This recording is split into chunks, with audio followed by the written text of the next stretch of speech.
रविशंकर शर्मा और मैं traditional art miniature भारतीय पारंपरिक लघु चित्रण शैली से जुड़ा हुआ एक कलाकार हूँ और मैं भारतीय पारंपरिक लघु चित्रण शैली पे ही काम करता हूँ। इसके अलावा मैं बुद्धिस्ट टंका शैली, जो कि तिब्बतियन टंका शैली के नाम से जाना जाता है, उस पर भी मैं काम करता हूँ और पिछले 37-38 साल से मैं ये काम कर रहा हूँ।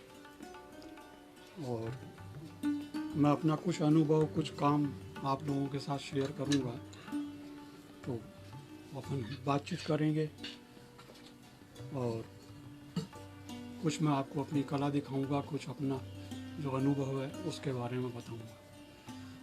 प्रारंभिक बचपन से ही मेरे को ड्राइंग एंड पेंटिंग का शौक़ था, जो मैंने धीरे धीरे ये मेरा प्रोफेशन बन गया और आज इसी को मैंने प्रोफेशन बना रखा है और यही मेरी तपस्या है और यही मेरी साधना। जैसा कि हम सब जानते हैं कि जिस व्यक्ति की जो रुचि, जो हॉबी होती है, वो बचपन से ही प्रवृत्त हो जाती है और अगर उसको उसी फील्ड में उसकी रुचि के साथ उसको सपोर्ट मिलता रहता है तो वो उसमें आगे बढ़ता रहता है। तो इसी तरीके से प्रारंभिक युवावस्था, किशोरावस्था से ही मैंने ये कार्य प्रारंभ किया और मैं आज इस मुकाम पे आ गया कि मेरे काम के पीछे, मेरी कला साधना के पीछे एक थोड़ी सी छोटी सी पहचान मेरी इस राज्य और इस देश में बनी है। तो जैसा कि मैं आपको बता रहा हूँ, तो प्रारंभिक शिक्षा मैंने मेरे गुरु श्री श्रवण कुमार जी जैन से प्राप्त की। वहाँ इस पारंपरिक कला विद्या से जुड़े 24 सीनियर आर्टिस्ट काम करते थे और मेरे को उनका जूनियर बन के मिला और उनसे सीखने का मौका मिला। मेरे गुरु, जो कि बहुत ही विद्वान और ज्ञानी थे, उनको हिंदुस्तान की जितनी भी अलग अलग स्कूल्स हैं उन सब की उनको नॉलेज थी और वो पारंपरिक कला चित्रण में अपने आप को एक महत्वपूर्ण स्थान रखते थे और उनसे मैंने बहुत सारे ज्ञान की प्राप्ति करी। तो ज्ञान के आधार पे मैं लगातार अपनी कला साधना कर रहा हूँ और उनके यहाँ जो सबसे खास बात थी कि प्राकृतिक रंग, जिन्हें हम नेचुरल कलर्स बोलते हैं, और दुनिया जितना जानना चाह रही है उसके बारे में, तो दुनिया उसके बारे में जितना जानना चाह रही है, तो मैं आज आपको रंगों के बारे में बात बताऊंगा, थोड़ी बहुत जानकारी दूंगा कि नेचुरल रंग कौन कौन से हैं और किस तरीके से इनको काम में लिया जाता है। तो वो सारी चीज़ें बिल्कुल छोटे समय में मैं आप लोगों को दिखाऊंगा। I will show you the natural colours and I will try to how to be use the natural colours and how many departments are there in the natural colours. तो हम कुछ नेचुरल रंगों की बात भी करेंगे। मेरी प्रारंभिक शिक्षा की बात मैंने आपको बता दी। सबसे पहले नेचुरल कलर्स की। तो नेचुरल कलर्स को हम 3-4 पार्ट में बांट सकते हैं। नेचुरल कलर्स, लोग अक्सर उसको बिल्कुल ऐसे कंफ्यूज हो जाते हैं कि नेचुरल कलर्स क्या है। तो मैं आपको बता दूं कि जो भी हमें इस अर्थ से, इस पृथ्वी से, इस सृष्टि से, प्रकृति से जो भी हमें प्राप्त होता है, हम वही हमारे लिए नेचुरल या प्राकृतिक कहलाती है।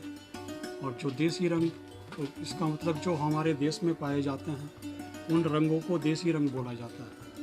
वो हमें पृथ्वी से भी प्राप्त हो सकते हैं, चट्टानों से भी, खदानों से भी प्राप्त हो सकता है, पेड़ पौधों से भी प्राप्त हो सकता है। तो इस प्रकार हम इन रंगों को अलग अलग तरीके से बांट सकते हैं। तो मैं शुरू करता हूँ। सबसे पहले रंगों के बारे में बताना आपको कि रंगों का एक डिपार्टमेंट है जिसको कि हम नेचुरल कलर्स बोलते हैं। आप बिल्कुल बारीकी से चाहें तो नोट कर लें।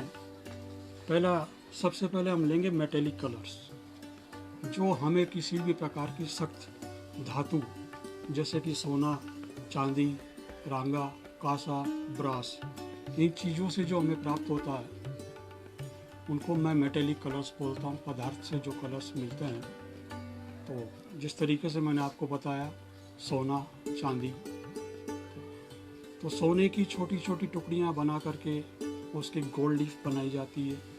गोल्ड लीफ बना करके हम लोग उसको बिल्कुल बारीकी के साथ ग्राइंड करके और फिर हम लोग उसको शाही बना देते हैं। और शाही बनाने के बाद में उसको शाही के रूप में यूज करते हुए हम सोने का काम करते हैं, चांदी का काम करते हैं, कांसे का काम करते हैं। बहुत सारे कलर्स इस तरीके से बनते हैं। दूसरे सेक्शन में हम ले सकते हैं vegetable colours. Vegetable colours in the sense कि जो भी हमें फूल, पत्तियों, पौधों से, पेड़ों से प्राप्त होते हैं उन्हें हम वेजिटेबल कलर्स बोलते हैं। अभी मैं आपको दिखाऊंगा। तो वेजिटेबल कलर्स अब आपको समझ में आ गया होगा, वो भी प्राकृतिक रंग हैं, हमें इस प्रकृति से मिलते हैं, तो उनको भी नेचुरल रंगों की गिनती में ही डाला जाता है। जैसे पेड़ से हमें वंशपत्र हड़ताल, जो कि एक पीले रंग का पेड़ का तना होता है, वो मिलता है। इंडिगो, नील, वो भी हमें पेड़ों से ही मिलती है। इसी प्रकार और बहुत सारे कलर्स जैसे टेसू के फूल हैं, उनसे भी हमें पीले और ऑरेंज रंग की प्राप्ति होती है। तो अब आपका दूसरा सेक्शन हो गया वेजिटेबल कलर्स।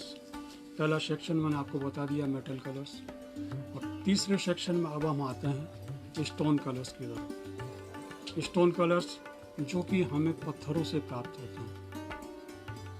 तो बहुत सारे पत्थर ऐसे हैं जिनको हम ग्राइंड करके उनसे हम कलर्स निकालते हैं। और जैसे कि एजोराइट हो गया, मेलाकाइट ग्रीन रंग, जिसको कि हम दाना फरंक बोलते हैं, कई लोग उसको हरा बाटा भी बोलते हैं। तो इस तरीके से जो भी हमें पत्थरों से प्राप्त रंग हैं उनको हम स्टोन कलर्स बोलते हैं। जनरली जो लोग बातचीत करते हैं वो बोलते हैं कि हमने स्टोन कलर्स यूज किए हैं। स्टोन कलर्स का मतलब ये नहीं है कि उस पेंटिंग में लगे हुए सारे रंग स्टोन कलर ही हैं। जैसा कि मैं परिभाषित कर रहा हूँ, आप लोगों को बता रहा हूँ कि वो जो भी हमें नेचर से प्राप्त होते हैं वही नेचुरल कलर्स कहलाते हैं। स्टोन कलर्स उसका एक सेक्शन है, मेटेलिक कलर्स भी उसका एक डिपार्टमेंट है, उसका एक अलग सेक्टर है। ठीक उसी तरीके से वेजिटेबल्स कलर्स के बारे में मैंने बताया। इसी तरीके से फिर चौथे सेक्शन में हम डालते मड कलर्स, मिट्टी से प्राप्त कलर्स, जो कि अक्सर राजस्थानी पेंटर्स बहुत ज़्यादा काम में लेते हैं। उन मिट्टी के कलरों में जैसे कि पेवड़ी हो गई, नील हो गई देसी, रामरज, गेरू, सफ़ेद चूना। एक खड़िया मिट्टी हमारे यहाँ बड़ी विशेष होती है।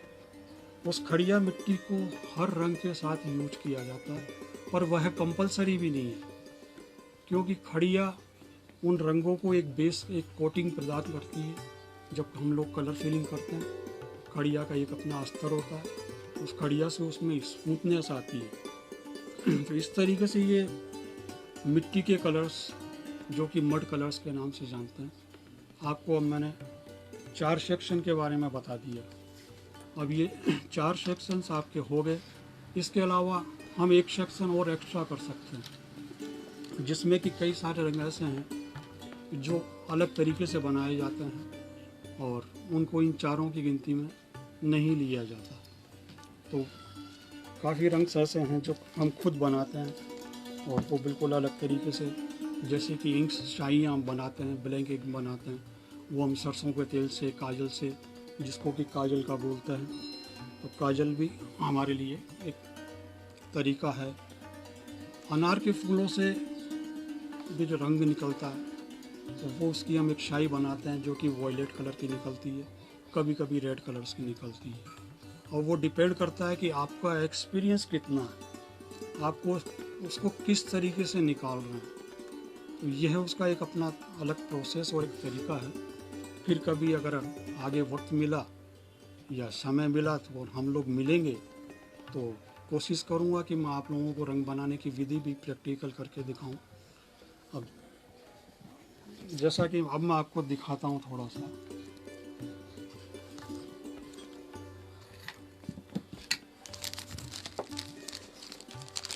अब देखिए, ये कलर है जो कि चट्टान से निकलता है, इसको बोलते हैं सिनेबार, दाना फ्रंक, देसी लाल, ये कलर है। अब ये एक पत्थर है, इसमें आयरन की मात्रा भी होती है। हम लोग इसको पहले बारीक टुकड़ियाँ करते हैं, छोटी छोटी टुकड़ियाँ करने के बाद फिर हम इसको इस तरीके से ग्राइंड करते हैं। आप देखिए कि ये बिल्कुल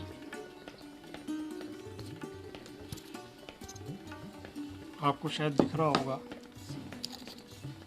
ये इस कलर की पोजीशन आती है और हम इसको ग्राइंड करते हैं। उसके बाद में इसको फ़िल्टर करते हैं। फ़िल्टर करने के अलग अलग तरीके हैं और अलग अलग इसको बनाने के प्रोसेस हैं। इस जो स्टोन मैंने आपको दिखाया, दाना फ्रंक या सिनेबार, इससे हमें 3 तरह की शेड मिलती है। एक हमें मिलता है इससे ऑरेंज, एक इससे मिलता है हमें माल्टा कलर, और एक मिलता है देसी लाल, जो कि इंडियन रेड के नाम से भी जानते हैं, भारतीय लाल। अब ये डिपेंड करता है उस कलाकार के अनुभव पे कि वह इस पत्थर से कौन सा रंग निकालना चाह रहा है तो और किस तरीके से निकाल रहा है। तो और तैयार होने के बाद इस कलर की ये पोजीशन आती है, जो कि अक्सर आपने भारतीय पेंटिंग्स के बॉर्डर्स पे देखी होगी और कई बार वो ड्रेसों पे भी आ जाती है। ये वो नेचुरल कलर है जिसको कि, और हमारी लोकल लैंग्वेज में इसको बोलते हैं पोथी कलर, जो कि देसी लाल है। पोथी कलर इसलिए बोला जाता है, काफ़ी लोग कंफ्यूज होते हैं पोथी कलर के नाम से। इसको पोथी कलर्स इसलिए बोलते हैं कि हमारे जो पुराने बही खाते हुआ करते थे महाजनों के या सेठ साहूकारों के यहाँ, उसका जो कपड़े का कवर आता था वो कपड़े का कवर लाल रंग का होता था। तो वो 2 तरह के कवर बनते थे, एक तो चमड़े का बनता था और एक लाल रंग के कपड़े का।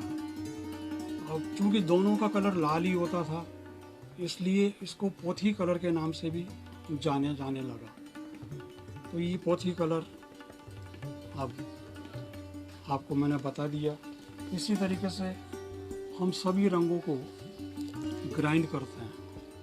देखिए, मैं जिस पीले रंग की बात कर रहा था, ये वेजिटेबल कलर, ये पीला कलर है। आप शायद देख पा रहे होंगे, उसको मैंने ग्राइंड किया हुआ है और ये एक पीले कलर की मात्रा है। तो आपको मैंने पीला कलर बताया। इसी तरीके से हम नेचुरल रंगों में बहुत सारे कलर्स हम इस्तेमाल करते हैं। अब मैं आपको अलग अलग कलर्स के अलग अलग शेड बताता हूँ और बताऊँगा आपको कि जैसे कि मैं अभी स्टोन कलर्स की बात कर रहा था, तो देखिए इसको कहते हैं मेलाकाइट। जहाँ बात हो रही थी हमारे, तो ये समुद्र की जो काई है या समुद्र के बॉटम से, जिसको हम मूंगा भी बोल सकते हैं, तो ये दाना फ्रंक, हरा भाटा जिसको बोला जाता है, ये इसके ओरिजिनल शेप ये है। और मैंने जैसा बताया, हम इसकी टुकड़ियाँ करके इसको ग्राइंड करते हैं, उसके बाद इसको रिफाइंड करते हैं। रिफाइंड करने के बाद हम इसको काम में लेते हैं। तो ये इसकी प्रारंभिक अवस्था है जो कि आप देख रहे हैं। इस प्रारंभिक अवस्था से निकलने के बाद जब इसकी अंतिम अवस्था में आते आते यह हमारे पास इस तरीके से पाउडर फॉर्म में तैयार हो जाता है, जो कि मैंने छोटी सी शीशी में रखा हुआ है। ये शीशी आप देख रहे होंगे। अब इस पत्थर का जो कलर है वो ग्रीन कलर है और डार्क है, लेकिन जब हम इसको ग्राइंड करते हैं तो ये स्टोन होने के कारण थोड़ा सा स्वाभाविक रूप से हल्का हो जाता है। जैसा कि हम लेपिस से भी कलर निकालते हैं, कलर आपको देखा होगा एकदम डार्क ब्लू होता है, पर वो डार्क ब्लू इतना डार्क नहीं रहता जब हम उससे कलर निकालते हैं या हम उससे ग्राइंड करते हैं, तो वो थोड़ा सा स्काई ब्लू कलर या उस फॉर्म में हमारे पास प्राप्त होता है। तो अब जैसा कि मैंने आपको ये दिखाया, ये देखिए आपको इस पोजीशन में ये कितना डार्क है और ये ग्राइंड और फाइनल होने के बाद कितना लाइट कलर हो गया। ठीक है, मैं आपको इसका एक यूज किया हुआ एक नमूना भी दिखा देता हूँ।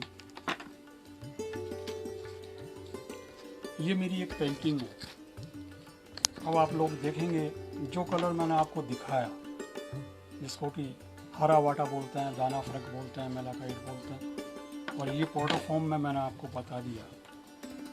फिर हम इसमें अलग अलग प्रोसेस से निकलता हुआ इसमें लास्ट में हम डालते हैं देसी गोंद, अरेबिक गम जिसको बोलते हैं, वो हम इसको डालते हैं। और ये जो कलर कोटिंग किया हुआ ग्रीन रंग का जो आप देख रहे हैं, बिल्कुल ये देसी रंग का ही हमारे ग्रीन जो दाना फरंग या हरा वाटा।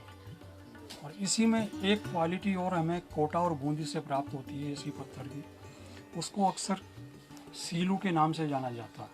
थोड़ा सा फर्क है कि जो हमें कोटा बूंदी से मिलता है सीलू कलर, वो सीलू कलर तो हमें कोटा बूंदी से मिट्टी के रूप में प्राप्त होता है, वो मिट्टी का कलर है। अक्सर लोगों को ये गलतफहमी हो जाती है कि पत्थर हरा बाटा जो बहुत ज़्यादा मात्रा में राजस्थानी पेंटिंगों में यूज किया गया है कि वो सीलू कलर है या दाना फरंग है। तो मैंने आज आपको दोनों का फ़र्क बिल्कुल बता दिया।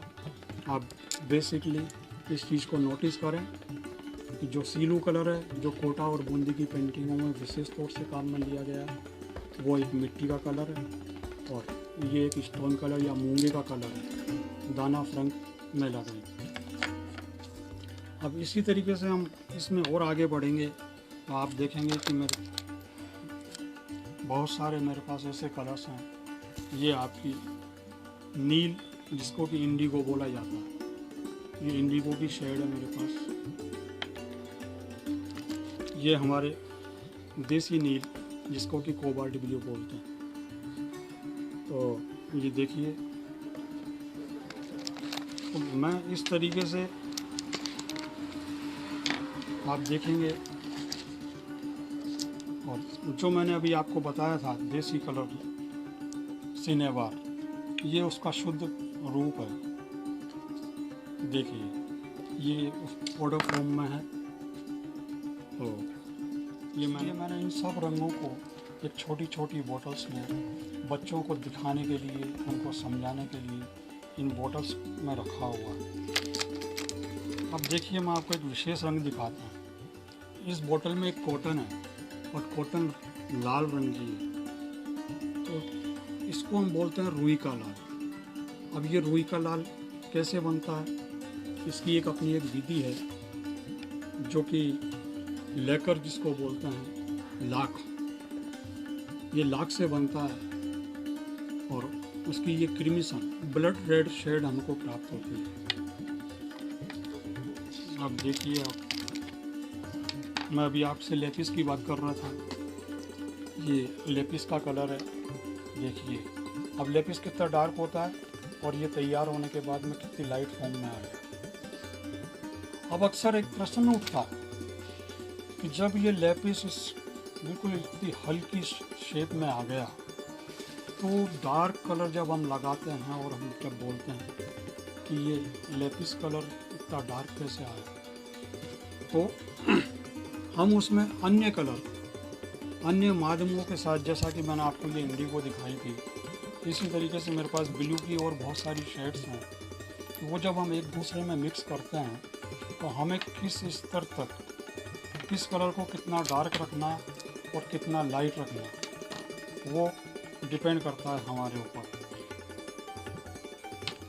अब ये मैंने आपसे एक एजोराइट पत्थर की बात की थी, तो ये एजोराइट पत्थर का अपना एक शेड आपको दिख रहा होगा, देखिए, जिसको कि फिरोजी कलर भी बोला जाता है, आसमानी कलर बोला जाता है। ये अपना एजोराइट। हमें बहुत सारे कलर्स, सिंदूर को आप सब लोग जानते हैं, सिंदूर में भी बहुत सारी क्वालिटी आती है। तो ये देखिए आप, क्योंकि आज हमारे पास समय की आवश्यकता के अनुरूप हमें फटाफट जल्दी जल्दी काम करना है, इसलिए मैं आपको ये सारे शेड्स एक बार दिखा देता हूँ। देखिए आप,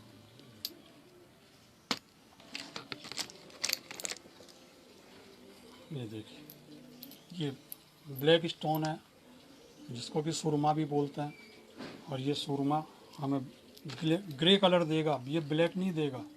लोग अक्सर इसको ग्राइंड करके और जब काम में लेते हैं तो ये ग्रे आता है। ब्लैक के लिए हमें अलग प्रोसेस से जाना पड़ता है। ये खड़िया जो कि चाइना की है, हमारी इंडियन खड़िया, और ये वाइट चाइना की खड़िया, और ये देखिए ये बम्बई की खड़िया। अब ये 3 तरह की खड़ियाँ हैं हमारे पास हैं। इन तीनों के शेड्स आपको दिख रहे होंगे कि ये हमारे बांसको की खड़िया एकदम, और ये चाइना से जो मिट्टी आती है चाइना के लिए, ये गुलाबी रंग में आती है, और ये बम्बई वाली जो कि अलग है। ये बम्बई वाली जो खड़िया है वो चिकनी ज़्यादा होती है, तो पेंटिंग में अक्सर बहुत कम यूज लेते हैं। लेकिन हमारे बांसको की जो खड़िया आती है वो एकदम सॉफ्ट होती है। ये देखिए, मैं आपको अलग अलग सेक्शन में बहुत सारे कलर्स की जानकारी दे रहा हूँ। तो इस तरीके से ये कलर्स के बारे में मैंने आपको बताया। और ये कलर्स, अब हम बात करते हैं भारतीय पारंपरिक लघु चित्रण शैली की। हमारे भारतवर्ष बहुत बड़ा है और प्राचीन काल से ही पेंटिंग बनती चली आ रही है, जिसका कि कोई समय, कोई पीरियड, कोई, सब इतिहासकारों ने अपने अपने हिसाब से इसका एक समय निकाला है। लेकिन मेरी अपनी जो स्टडी है, मेरा जो अपना अनुभव है, मैं समझता हूँ कि पिछले 2,500 से 3,000 वर्षों का इतिहास अगर हम देखें तो हमारे पास बिल्कुल आसानी से ये प्रमाण मिलते हैं कि पिछले 2,500-3 हज़ार सालों से निरंतर हमारे यहाँ भारतीय पारंपरिक लघु चित्रण शैली में चित्र बन रहे थे, बन रहे हैं, और आशा है कि आगे भी ये बनते रहेंगे। अब इनको मिनिएचर जो बोला जाता है, तो मैं आपको हल्का सा थोड़ा सा प्रारंभिक रूप में इसका डेफिनेशन दे देता हूँ कि इनको भारतीय पारंपरिक लघु चित्र क्यों बोला जाता है, या ये मिनिएचर क्यों कहलाते हैं। अक्सर लोगों में गलतफहमी पैदा हो जाती है कि मिनिएचर का मतलब छोटा या लघु चित्र होता है, जबकि ऐसा नहीं है। छोटा या मिनिएचर तो इसका मतलब लघु तो है ही, वो छोटा ही है, लेकिन इसकी एक वो खासियत ये है कि हम जितनी बारीकी से रेखांकन करते हैं, जो हमारा रेखांकन का तरीका है भारतीय पारंपरिक लघु चित्रण में, पहले हम रंग भरते हैं, फिर इसको रेखांकन करते हैं। तो जो इतनी बारीक रेखांकन आपको वेस्टर्न पेंटिंग्स में कहीं नहीं मिलेगी। तो जो रेखांकन का अपना तरीका है, और उसके बाद में उसको जो हम डेकोरेट करते हैं, उसका जो साज सज्जा हम जिस बारीकी के साथ और जिस कुशलता से हम लोग करते हैं, उतनी कुशलता से वेस्टर्न या यूरोपियन पेंटिंग्स में या अन्य किसी कल्चर में आप नहीं देख सकते। इसलिए जिस बारीकी से इसमें काम किया जाता है, इसलिए इसको मिनिएचर बोला जाता है। मिनिएचर का मतलब साइज से कतई नहीं है। अक्सर किताबों में ऐसा या लेक्चर्स में लोग ऐसा बोलते हैं कि छोटी जो बनाई हुई पेंटिंग है उसको ही मिनिएचर पेंटिंग बोलते हैं। तो हमारे मिनिएचर पेंटिंग की मैंने आपको एक हल्की सी परिभाषा दी कि इसका जो रेखांकन, साज सज्जा, इसका अलंकरण और इसका जो बनाने का, शेडिंग का, वाश का जो तरीका है वो अपना ही तरीका है।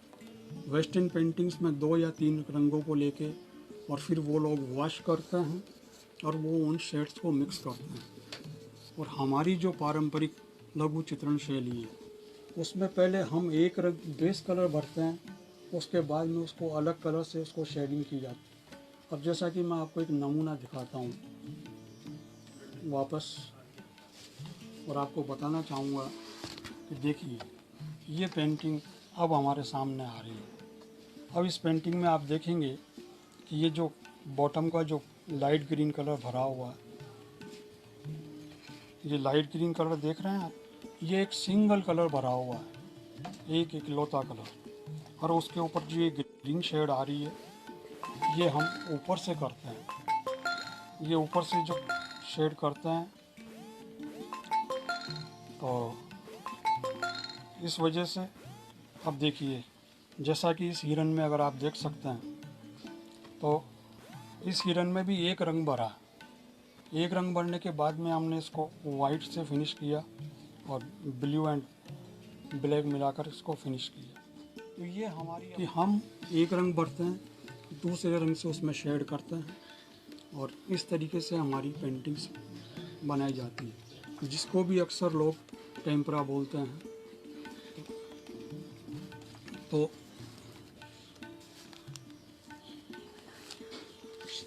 तो टेम्परा जो बोलते हैं, वो हम एक कलर भर के और उसको पेंटिंग को इस तरीके से बनाते हैं। अब आपको शायद थोड़ा सा समझ में आ गया होगा कि यूरोपियन पेंटिंग्स और हमारी पेंटिंग्स में क्या अंतर है, क्योंकि वो यूरोपीय कलाकार इतनी बारीक ब्रश इस्तेमाल नहीं कर सकते जिस बारीकी से हम ब्रश चलाते हैं, और हमारे यहाँ के जो ब्रश हैं वो हम लोग खुद ही बनाते हैं, और वो बहुत अच्छी क्वालिटी के होते हैं, और वो ऑयल कलर में तेलीय चित्रों में काम भी नहीं करते। तेलीय चित्रों में नाइलॉन का या प्लास्टिक हेयर से ही अक्सर काम आते हैं। तो अब बात चल रही थी परंपराओं की। मैं तो चूँकि पारंपरिक कलाओं से जुड़ा हुआ व्यक्ति हूँ और पारंपरिक कलाओं का ही पक्षधर हूँ, क्योंकि हमारी जो पारंपरिक कलाएं हैं, जैसा कि आप लोग जानते हैं कि हमारे भारतीय दर्शन शास्त्र या अध्यात्म के अंदर 64 कलाओं का वर्णन मिलता है। जैसा कि आप लोगों को विदित हो कि श्री कृष्ण भी जब अपनी प्रारंभिक शिक्षा संदीपनी मुनि के आश्रम में लेने गए थे, तो उन्होंने भी 64 कलाओं का वहाँ अध्ययन किया था। अब इन 64 कलाओं को भी हम दो भागों में विभक्त कर देते हैं।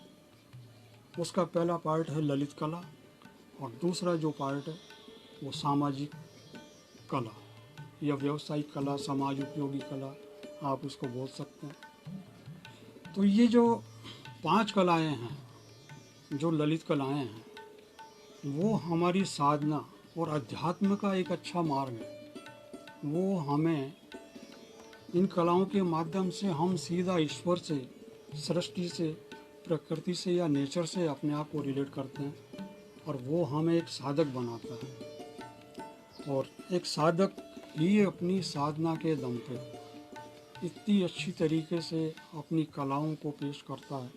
और एक कलाकार को तो वैसे भी आप लोग जानते हैं कि गॉड ऑफ मैसेंजर, भगवान का दूत बोला जाता है, क्योंकि वो अपनी कला के दम पे जो भी निर्माण करता है, चाहे वो मकान बनाने का हो, किले हवेली बनाने का हो, कोई भी स्ट्रक्चर हो, चाहे वो नृत्य का साधन हो, चाहे वो नाट्य विधा हो, चाहे वो सुनने की विधा और दृश्य विधा हो, इन विधाओं से हम अपने आप को एकाग्रचित करते हैं, और हर कलाकार करता है। इसीलिए इन 5 जो ललित कलाएं हैं, उसमें संगीत है, नाट्य है, मूर्ति कला, चित्रकला, इस तरीके से ये जो 5 ललित कलाएं हैं, ये हमारे अध्यात्म का हमको अथाह गहराई के ज्ञान के समुद्र में ले जाके छोड़ती है, और वहीं से एक कलाकार की साधना होती है। फिर वो अपनी साधना के दम पे बहुत ऊंचाइयों तक काम करता है। कभी टूरिंग आपका भी होता होगा, पर्यटन आप भी करते होंगे, आप अक्सर देखते होंगे कि लोगों ने इतने अच्छे अच्छे वास्तु के आधार से और बिल्कुल महलों को बनाया, मंदिरों को आपने अक्सर उनके कंगूरों को, उनके गोमुखों को देखा होगा, कितनी सुंदर और बारीकी के साथ उन्होंने, कलाकारों ने अपना काम किया। अब अगर जैसे हम खजुराहो चले जाएं, तो खजुराहो वहाँ देखेंगे कि जो मूर्ति कला है वो अपने आप को विश्व में स्थापित करती है, जो कि भारतीय कलाकारों के द्वारा बनाई हुई है। अब उन कलाकारों ने भी साधना की होगी, तो खजुराहो में इतना अच्छा मूर्तियों का बिल्कुल स्थापित हुआ और वहाँ बना। इसी तरीके से अगर हम अजंता एलोरा की बात करें, और जैसा कि मैं बता रहा था कि हमारे यहाँ काफ़ी लंबे समय से पारंपरिक लघु चित्रण कि जो अभी वर्तमान में मौजूद है, अजंता एलोरा के आप चित्र देखेंगे तो वो मिनिएचर पारंपरिक लघु चित्रण शैली में ही चित्रित हैं, चाहे उनमें बुद्धिस्ट चित्रों का झलक आती हो, लेकिन वो भारतीय कलाकारों ने ही बनाए हैं। और आप देखेंगे कि उन चित्रों में बिल्कुल बारीकी से काम किया, अच्छे रंगों का। और अब आप रंगों की एज देखिए, जैसा कि मैं नेचुरल कलर की बात कर रहा था, नेचुरल कलर्स की एज काफ़ी लंबी होती है। तो अब हमारे अजंता एलोरा के चित्रों को, जैसा कि इतिहासकार बताते हैं, 2500 साल, 2500 वर्ष, यानी कि ईसा से 500 ईयर्स BC, बिफोर क्राइस्ट, 2500 सालों से वो रंग इतिहास में हम देख रहे हैं, वो चल रहे हैं, उन पे किसी मौसम का, किसी जलवायु का कोई प्रभाव नहीं हो रहा। तो अब ये तो मेरे को कहने की आवश्यकता ही नहीं रही कि नेचुरल रंग की इम्पोर्टेंस क्या है। वो रंग जो नेचर से बने हुए हैं वो तो ऑलरेडी नेचर से बने हुए हैं, तो उनका तो रंग बदलने का उन पे क्लाइमेट और मौसम का कोई असर नहीं होता। तो उनकी लॉन्ग एज उसका एक सबसे बड़ा कारण है जो नेचुरल रंगों को स्थापित करती है। तो और मैं चाहूँगा कि जो भी वर्तमान में साथी कलाकार काम कर रहे हैं, वो चाहे ट्रेडिशनल का कर रहे हों या किसी भी तरह की किसी भी आर्ट पे फॉर्म में काम कर रहे हों, वो अगर नेचुरल रंगों का प्रयोग करे तो ज़्यादा अच्छा होगा। क्योंकि नेचुरल रंग वैसे भी हमारी बॉडी को इफ़ेक्ट करते हैं। हमारी भारतीय दर्शन शास्त्र के हिसाब से हमारा शरीर का जो हो रहा है या हम जिस जगह रहते हैं, बैठते हैं, हर चीज़ का अपना एक आभा होती है।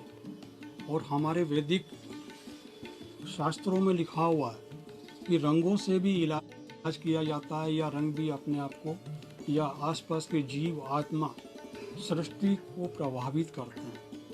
कि जैसा कि पीला रंग है वो तेज या शक्ति का प्रतीक है, लाल रंग है वो, काला रंग है वो ज्ञान और उसका प्रतीक है। इसी तरीके से रंगों का अलग अलग अपना प्रभाव है।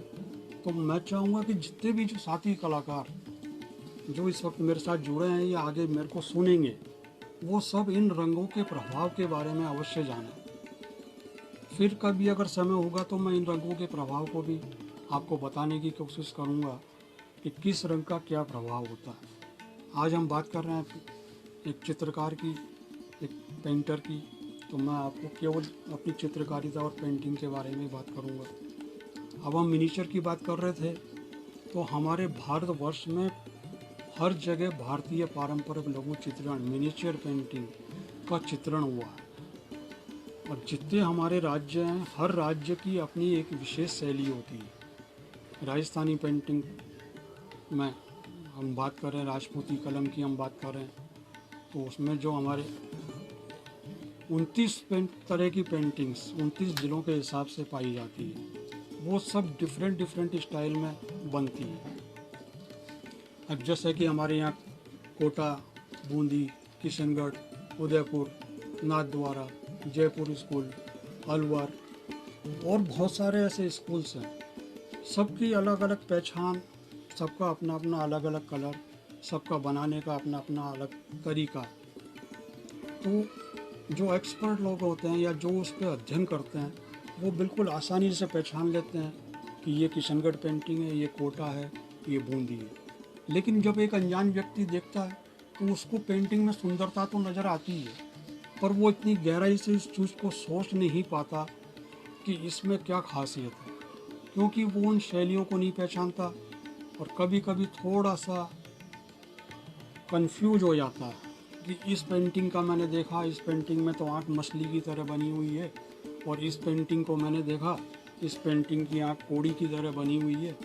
लेकिन नहीं साथियों, वो उस शैली के हिसाब से डेवलप किया हुआ है। जो कलाकार उस चित्र को बना रहा है वो उस शैली से बंधा हुआ है, और वो उसी के अंतर्गत जो भी चेहरे की कटिंग होती है। किसी का ललाट आपने देखा होगा बाहर से निकल के यूँ अंदर आता है, और किसी का ललाट आपने देखा होगा बिल्कुल फ्लैट चला जाता है। किसी की नाक बाहर तक आती है और होठ बड़े शार्प और पैने होते हैं। किसी पेंटिंग्स में आपने देखा होगा कि होठ बड़े मोटे होते हैं। तो ये उन चित्रों की पहचान है कि वो किस शैली से जुड़े हुए हैं, उसमें कलाकार ने कौन कौन से रंगों का प्रयोग किया। तो इन सब चीज़ों पे समय काल का प्रभाव हमेशा रहा है। समय काल प्रभाव के हिसाब से हमेशा बनता रहे। तो ये तो बात हो गई हमारे मिनिएचर की। मैंने आपको हल्का सा उसका एक परिचय दे दिया, रंगों के बारे में मैंने आपको थोड़ा सा बता दिया। और अब मेरे यहाँ जो चित्र बनते हैं मैं हल्का सा उसके बारे में दिखाऊंगा। और मैंने आपको अब जैसा कि बताया कि कला चर्चा ने भी इस बात को उल्लेखित किया है कि मैं बुद्धिस्ट टंका शैली, तिब्बतियन टंका पेंटिंग्स पे काम करता हूँ। तो मैं आपको हल्का सा इतना सा बता दूँ कि टंका शैली कोई नई शैली नहीं है, और टंका काफ़ी प्राचीन विधा है हमारे यहाँ। और तो टंका चित्रण की अगर हम सबसे पहले बात करें तो हमें 7वीं शताब्दी में सबसे पहले जो वर्णन मिलता है वो नेपाल के राजा के यहाँ उनके सिंहासन के पीछे 7 पेंटिंग्स मिली थी जो कि सिल्क पे बनी हुई थी और बिल्कुल अलग तरीके से, जैसा कि इतिहास में वर्णित है, मैंने भी पढ़ा है, वो वहाँ मिली थी। उसके बाद में वो बुद्धा के ऊपर जो बनी हुई थी, इसलिए वो बुद्धिस्ट टंका शैली कहलाई। और उन्होंने तिब्बत की जो शैली है उसका पूरा प्रभाव 100% उसमें था। अब मैं आपको यहाँ एक थोड़ी सी गहराई से जानकारी दे दूँ कि हमारे यहाँ अजंता एलोरा की जो केव्स हैं उसमें उन बुद्धिस्ट शैली का आप हल्का सा प्रभाव देख सकते हैं। उस बुद्धिस्ट शैली से पहले हमारे यहाँ जो चित्र बनते थे या जो हमारे यहाँ की मूर्ति कला थी वो 2 भागों में विभक्त थी। एक तो शैव मत हुआ करता था और एक वैष्णव मत हुआ करता था। शैव मत वाले जो भी चित्रित करते थे या जो भी मूर्तियाँ वो बनाते थे, उनका पूजा पाठ पद्धति, रहन सहन, वो सब अलग तरीके का था। और वैष्णव जो थे वो भक्ति भाव से प्रेरित थे।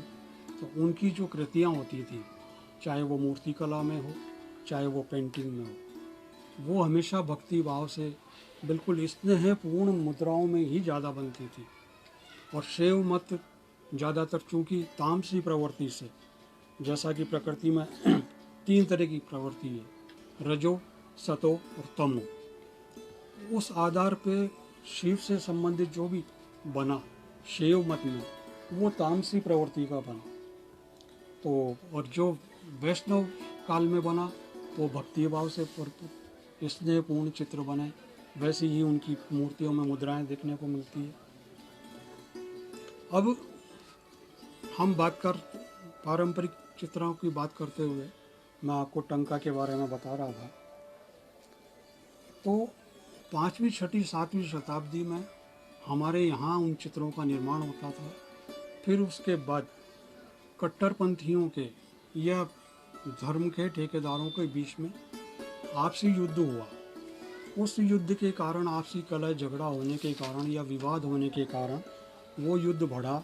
तो जो बुद्धिस्ट लोग थे, बुद्ध को मानने वाले थे, वो धीरे धीरे साउथ से मध्य भारत होते हुए जम्मू कश्मीर लद्दाख होते हुए तिब्बत की ओर पलायन करे गए और वहाँ उन्होंने अपने आप को स्थापित किया और वहीं से उस बौद्ध धर्म का प्रसार किया।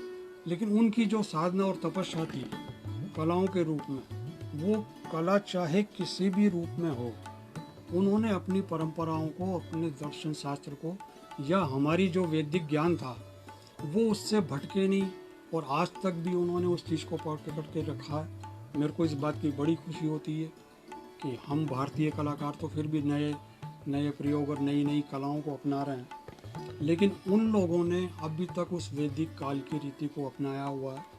और जो टंका चित्रण शैली है वो इस मिनिएचर की शीर्ष अवस्था, हाईएस्ट शिखर, टॉप मोस्ट जो है आप उसको बोल सकते हैं। उसके बाद मिनिएचर में लघु चित्रण शैली में करने को कुछ नहीं होता। अब हम बात करें आधुनिक कला और परंपरागत कलाओं की, तो मैं आपको यहाँ ये स्पष्ट कर दूँ कि मैं किसी कला का कोई विरोधी नहीं हूँ। अमूर्त कला भी अपने आप में एक है और मूर्त कला भी अपने आप में एक है। तो लेकिन मैं तो ट्रेडिशनल आर्ट, पारंपरिक विधा से जुड़ा हुआ हूँ और तो मैं पारंपरिक की ही बात करूँगा, क्योंकि इस समस्त ब्रह्मांड में जो कुछ है या कोई भी एक कलाकार है, वो इस ब्रह्मांड से ही सब कुछ प्राप्त करता है। इस ब्रह्मांड में आता है, इस ब्रह्मांड में ही ज्ञान प्राप्त करता है और जब शरीर छोड़ता है तो इस ब्रह्मांड में ही समावित हो जाता है। तो हमें जो कुछ मिलता है वो इस ब्रह्मांड से मिलता है। ये हमारी परंपरा है, यही हमारी वैदिक परंपरा है और मैं उसी वैदिक परंपरा में या उसी प्रेरणा से खुद अपने आप प्रेषित हूँ, तो मैं उसी की बात करूँगा। और कई लोग आधुनिक कलाओं के पक्षधर हैं, तो आधुनिक के नाम पे जैसा कि मैं बता दूं कि अक्सर लोग बहुत गुणगान करते हैं।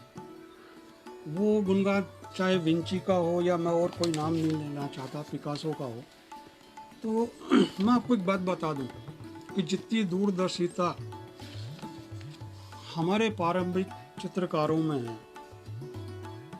तो वैसी दूरदर्शिता लोग अक्सर आज के अमूर्त की या मॉडर्न आर्ट की, आधुनिक कला की जो बात करते हैं, वो कहते हैं कि वो कलाकार इतना ज्ञानी था, वो कलाकार इतना ज्ञानी था। मैं आपको इसका एक छोटा सा एग्जांपल बताऊं कि कभी आपको अजंता में जाने का मौका मिले तो आप अजंता में जाएंगे और मैं बता दूं कि भारतीय कलाकार जो वैदिक परंपरा से जुड़े हुए हैं, वो कितने दूरदर्शी, कितने ज्ञानी, या उनका आत्म तत्व, वो इतने निष्णात कलाकार थे कि वहाँ एक गुफा के अंदर एक पेंटिंग उन्होंने चित्रित की है। अब मैं उस पेंटिंग की आपको खासियत बताता हूँ। जब वो 2500 साल पहले उस पेंटिंग का जब निर्माण किया उन कलाकारों ने, तो उन्होंने एक कल्पना करी होगी कि आने वाला जो भविष्य है, कमिंग फ्यूचर जो है, उसमें क्या कुछ बदलाव होगा। लोग अक्सर विंची और पिकासो का उदाहरण देते हैं और आज मैं आपको ये उदाहरण इसलिए दे रहा हूँ कि आप अपनी परंपराओं को पहचानें, आप अपनी परंपराओं को जानें। यही सत्य है। ये अखिल ब्रह्मांड जो है, ईश्वर, ये आप इसको सुप्रीम पावर बोल सकते हो, वह सही है। मनुष्य नेचर के साथ अपने आप को जोड़े। तो मैं अब उस चित्र की बात कर रहा था, तो मैं आपको बता दूं कि उस चित्र में उन्होंने जो आज का जो परिवेश है, आज जो डॉक्टर बैठते हैं, उन्होंने 2 तरह के चित्र बनाए। एक तो पाषाण युग में किस तरीके से मनुष्य का सर्जिकल ऑपरेशन होता था और भविष्य में अब किस तरह का होगा। तो उनकी जो कल्पना थी, उन्होंने उस पेंटिंग में बाकायदा एक टेबल दिखाई है, ऑपरेशन थिएटर दिखाया। उस ऑपरेशन थिएटर में उन्होंने लाइट बताई है और सारे इंस्ट्रूमेंट जो आज एक डॉक्टर के काम आते हैं, वो सारे इंस्ट्रूमेंट्स उस टेबल के ऊपर बनाए हैं। बाकायदा नर्स उन्होंने चित्रित की है। नर्स का ड्रेस कोड जो आज नर्सें पहनती है, वही ड्रेस कोड उसमें चित्रित किया हुआ है। आज जो डॉक्टर्स यूज करते हैं, जितने संसाधन, वो सारे संसाधन 2500 साल पहले हमारे जो पूर्वज कलाकार थे, उन्होंने उसको चित्रित किया। तो अब आप लोग उसका डिफरेंस देखिए। लोग 15वीं और 16वीं शताब्दी का एग्जाम्पल तो देते हैं, तो क्यों नहीं हमारे वैदिक के एग्जाम्पल या हमारे पौराणिक या पूरा काल के जो संदर्भ है, उनका क्यों नहीं प्रयोग किया जाता? क्यों नहीं हमारी इस नई पीढ़ी को इसके बारे में बताया जाता है? मिसगाइड क्यों किया जाता है? मैं किसी की बुराई नहीं कर रहा, किसी कला के बारे में मैं किसी कला का विरोधी नहीं हूँ। मैं तो ये चाहता हूँ कि आप नया कुछ करें। और रही बात, अब कई लोग बोलते हैं कि अक्सर परंपरागत चित्रों में प्रयोग नहीं होते, ये कॉपियाँ होती है, ये क्राफ्ट है, लेकिन ऐसा नहीं है। मैं इसका भी आपको बता दूँ कि प्रयोग हमारी परंपरागत चित्रकला में भी हुआ है। हमारी जो लघु चित्रण शैली है, इसमें जहाँ मूर्त रंग फिगर बने हैं, फिगरेटिव काम हुआ है, वहाँ अमूर्त चित्रण भी बने हैं। कभी अगर आपको टंका के अलावा तंत्रा पेंटिंग्स देखने को मिले, तो तंत्रा में आप देखेंगे कि बहुत सारे ऐसे प्रयोग हुए हैं जिसमें कहीं भी कोई फिगर नहीं है, केवल सिंबॉलिक रूप से बना करके, और 3 आँख बना दी, एक त्रिशूल लगा दिया, वो त्रिपुर सुंदरी का या शिव का चित्र हो गया। तो वो प्रयोग भी तो आप स्वीकार करें इस चीज़ को। तो मैं यही कहना चाहूँगा कि परंपरागत जो चित्र हैं उनके अंदर काफ़ी गुंजाइश है, और समय समय पे इस पर बहुत सारे नए अभिनव प्रयोग होते रहे हैं और वो होते रहेंगे। तो अब अजंता से हम चले और परंपरागत तंत्रा चित्रों तक आ गए, तो और मूर्त और अमूर्त रंगों तक आ गए। तो अब हम बात करते हैं, मेरे बनाए हुए कुछ चित्र मैं आपको विभिन्न शैलियों के दिखाता हूँ। तो अब आप देखिएगा बिल्कुल उसके साथ, चूँकि हमारे पास समय की बहुत कमी है। देखिए, सबसे पहले मैं आपको इंडियन पेंटिंग्स दिखाता हूँ, और मैं बहुत सारी शैलियों पे, बहुत सारी विधाओं पे काम करता हूँ। मैंने वाटर पेंट भी किया, मैंने ऑयल पेंट भी किया, मैंने कपड़े पे भी किया, और भित्ति चित्रों पे भी मैंने काम किया। बस यूँ समझ लो कि मैं अभी तक सीख रहा हूँ और आगे भी सीखता रहूँगा। अब ये देखिए, ये चित्र आप देख रहे होंगे। अब ये पहाड़ी शैली का, मंडी शैली का एक चित्र है, ये देखो। अब आप इसकी खूबसूरती और बारीकी देखिए।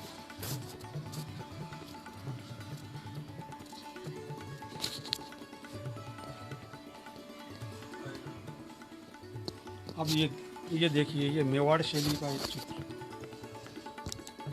अब इन दोनों की आँख, नाक, कान और रंगों के फ़र्क को आप पहचानेंगे, बारीकी से देखेंगे। तो ये मेवाड़ शैली का एक चित्र है। और इसी के साथ आप देखिए, बेशक ये ज़रूर कॉपियाँ हैं। लोग अक्सर बोलते हैं कि कॉपियाँ करते हैं, ऐसा नहीं है, हम ओरिजिनल भी बनाते हैं। अब ये 2 पेंटिंग्स आपके सामने हैं, देखिए। अब ये मेवाड़ का जो तरीका है आँख, नाक, चेहरे बनाने का, वो एक अलग तरीका है। और हम पहाड़ी शैली की जब बात करते हैं तो ये वसोली शैली का चित्र है। वसोली की आप आँख, नाक, कान, होठों के जो पैटर्न्स है, आप ये देखिए, ये बिल्कुल अलग तरीके से चित्रित की हुई है, और ये मेवाड़ का अलग तरीके से चित्रित किया है। तो जब आप इस जानना चाहेंगे तो आपको मालूम पड़ेगा कि ये कला, परंपरागत जो कला है, वो अथाह समुद्र है। इसी तरीके से देखिए आप ये विभिन्न शैलियों में, ये उदयपुर स्कूल की पेंटिंग है।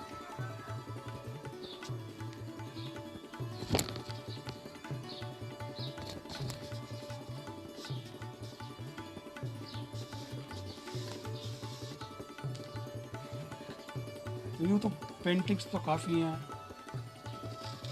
और मेरे पास तो बहुत बड़ा इसका कलेक्शन है। और फिर कभी अगर कोई ऐसी चर्चा रही तो फिर हम बात करेंगे कि पारंपरिक चित्रों में या आधुनिक चित्रकला में क्या समानता है और क्या असमानता।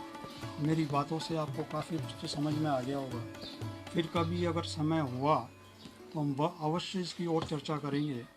अब मैं आपको कुछ टंका चित्रण शैली के चित्र बताता हूँ। जैसा कि मैंने आपको बताया कि जो टंका शैली है वो मिनिएचर की हाई शिखर पे जाकर के काम होता है। उस काम को करने के लिए बहुत ज़्यादा एकाग्रचित हो करके और बहुत साधना और तपस्या के साथ जब एक कलाकार काम करता है तो फिर वो जाकर के अपने पीक्स के ऊपर और इस तरीके के चित्र बनाता है। अब देखिए, हम आपको ये बुद्धिस्ट शैली टंका में बनाया हुआ एक चित्र है। अब आप इसकी डिटेल्स देखेंगे एकदम बारीकी के साथ। अब आप देखिए इसमें रंगों का मिश्रण और इसको जो फिनिश करने का तरीका है वो किस कदर।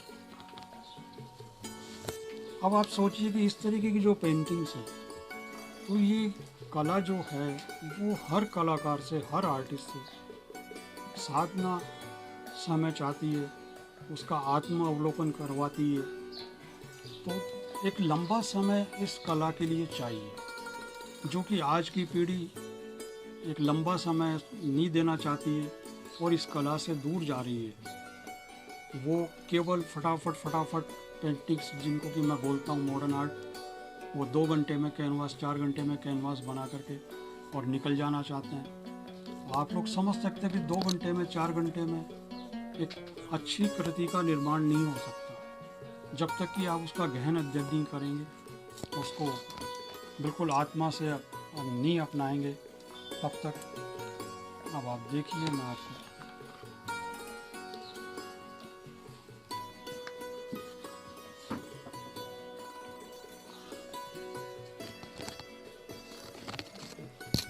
अब देखिए, ये मेरे कुछ टंका शैली के चित्र हैं।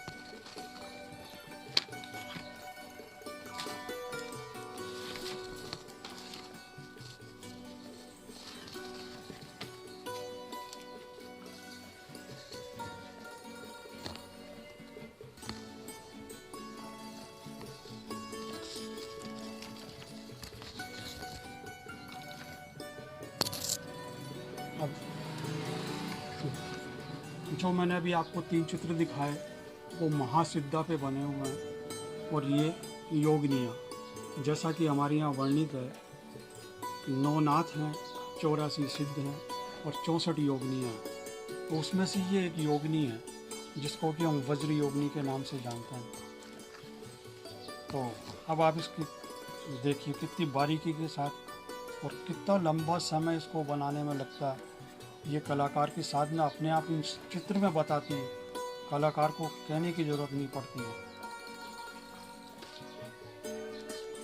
अब मैं थोड़ा सा बस आपका 2-4 मिनट का समय और लूँगा और आपको ये बताता हूँ कि जो अक्सर लोग बोलते हैं कि हमारे यहाँ सिर्फ कॉपियों का निर्माण होता है, ओरिजिनल चित्र नहीं बनते, हम लोग सिर्फ कॉपियाँ करते हैं।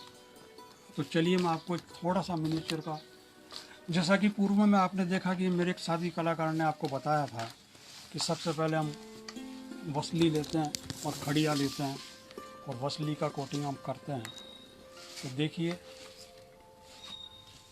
ये एक वसली है, हैंडमेड पेपर, जैसा कि लास्ट पिछली बार मेरे एक साथी कलाकार ने बताया था। ये हस्त निर्मित हाथ से बना हुआ कागज़ है जो कि जयपुर सांगानेर में मिलता है। हम उसके कागज़ लाते हैं, उसको पेस्ट करते हैं, उसका ये शीट बनाते हैं, इसको वसली के नाम से जाना जाता है। उसके बाद में ये खड़िया का हम लोग कोट करते हैं।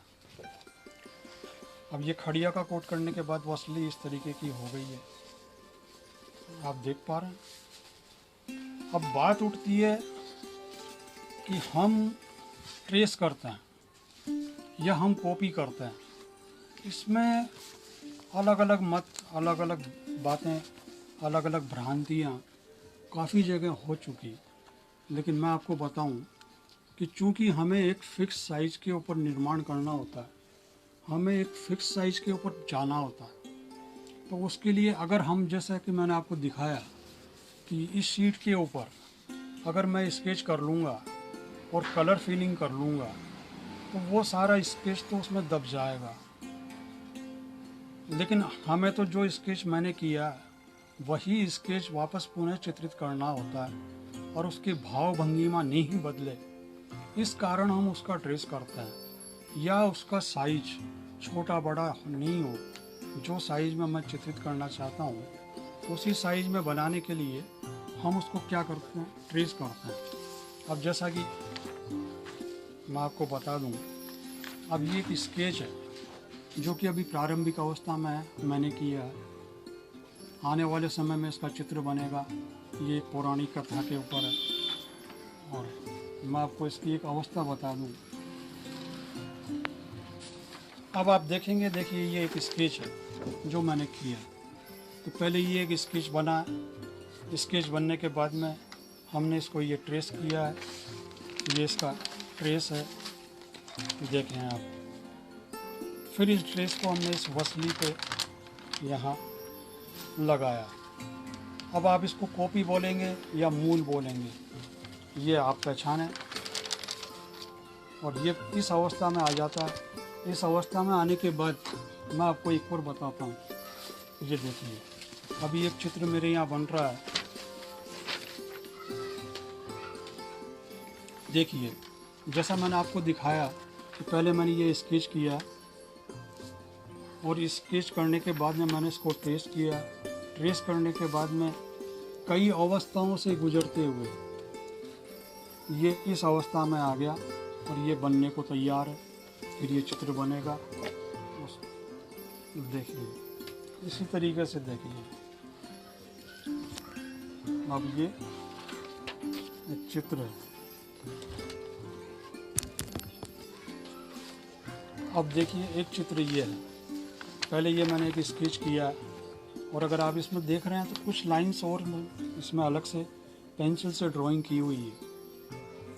अब जब ये चित्र बनाया, इसका ट्रेस बनाया, उसके बाद में इसी ट्रेस को उसी साइज में रखने के लिए या जो भाव भंगिमाएँ मैं चाहता हूँ वो अंत तक कायम रहे, इस कारण हम कुछ छोटी छोटी निशानियाँ उस ट्रेस में कर लेते हैं। चित्रकार अपनी मेमोरी के लिए उन सब बातों को रखता है इस ट्रेस में, इस कारण ये ट्रेस किया जाता है। ट्रेस करने का मतलब ये नहीं है कि वो कॉपी हो रही है। तो मैं चाहूँगा कि मेरा जो ये संदेश है कि ये अपने आप में ओरिजिनल मूल है। अब आप देखिए, ये पेंटिंग बिल्कुल बन के तैयार हो गई। यहाँ मैंने इसका स्केच किया हुआ है, उसके बाद इसको ट्रेस करके और इस शीट के ऊपर ट्रांसफ़र किया। ट्रांसफ़र करने के बाद फिर मैंने इसमें कलर कोटिंग करके और ये पेंटिंग फिनिश हो चुकी। फिनिश होने के बाद में अब इसको केवल बॉर्डर रंग लगाना बाकी है। और